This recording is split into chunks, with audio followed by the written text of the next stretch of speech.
wacha nichukue nafasi kuita mheshimiwa seneta, kijana wetu shupavu kutoka Nairobi na Bungoma na Kenya mzima. Karibu Edwin Sifuna.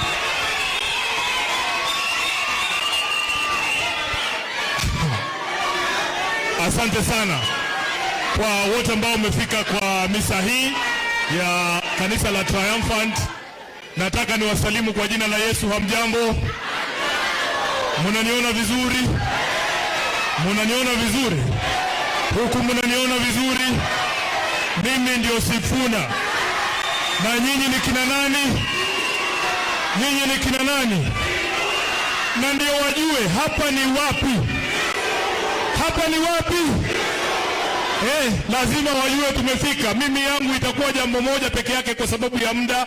Nataka nichukue fursa hii kushukuru ndugu yetu Babu Owino. Babu, ulituambia unatuleta nyumbani utuonyeshe mahali maisha yako ilianzia.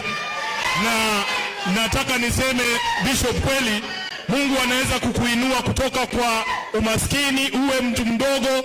Saa hii tunatarajia Babu Owino awe gavana wa jiji la Nairobi.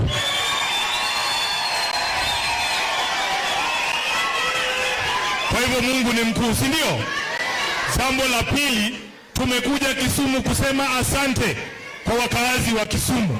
Na vile mhubiri ametuambia hapa, safety is the enemy. Ukikuwa mtu muoga huwezi kuleta mabadiliko katika taifa hili letu la Kenya. Wametutishia na sisi, wanatisha kanisa, wanatisha viongozi, wanatisha wananchi. Sisi tunasema tunakuja kwa amani.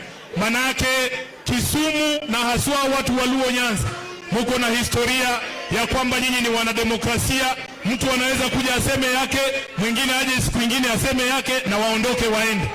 Na zaidi, nyinyi ndio watu ambao mmeumizwa zaidi katika taifa hili letu la Kenya.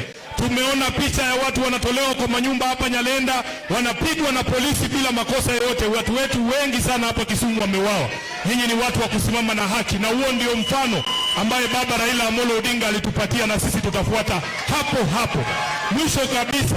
Mwisho kabisa, nataka niseme asante kwa watu wa Kisumu, kwa sababu baada ya wale majambazi kuvamia ndugu yetu Osotsi, watu wa Kisumu ndio walitoa majina ya hao vijana walifanya hiyo kitu, wakatuonyesha mahali wanaishi, wakapelekwa kukamatwa na wakatuambia mfadhili wao ni nani.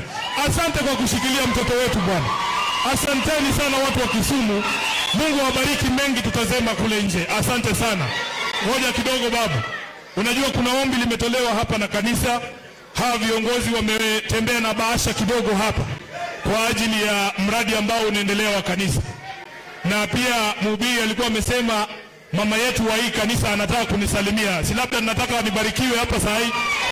So naomba mchungaji aje pamoja na mke wako ili uweze kupokea hii sadaka yetu kidogo, alafu mturuhusu tuende kule kwenye kiwanja. Dakika moja tu tafadhali.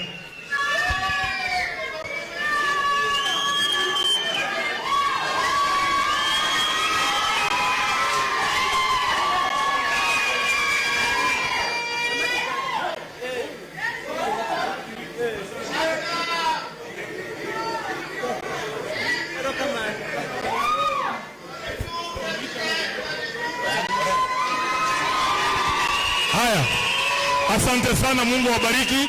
Nataka sasa nimkaribishe kiongozi wetu Patilita Marua